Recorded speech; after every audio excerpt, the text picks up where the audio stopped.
Alright mga kahims, napunta tayo ng Cabanatuan ngayon kasi maglalalamove ako. Tapos may binaba lang ako ditong ukay sa gawing Patalak. Kabababa ko lang, tapos sakto may lumabas na booking.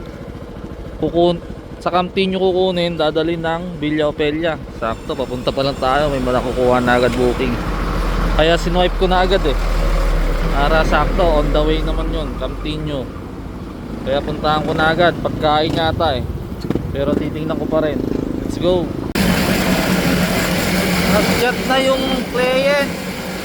Kasi tinatawagan ko, hindi sumasagot eh. Ginat ko sa apps.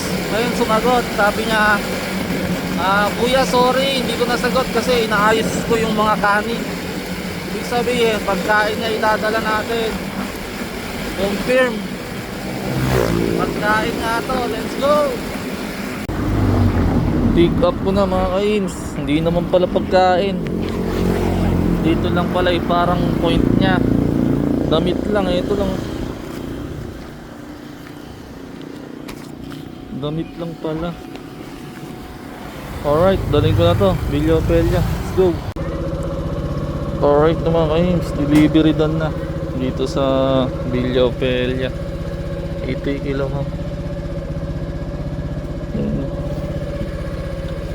Medyo iba pa ngayon na sa pin mali. Kaya nagtanong ako, buti may nakita akong mga delivery rider, mga JNT.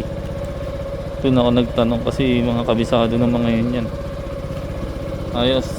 Alright, hanap uling booking. Dadahan tayo.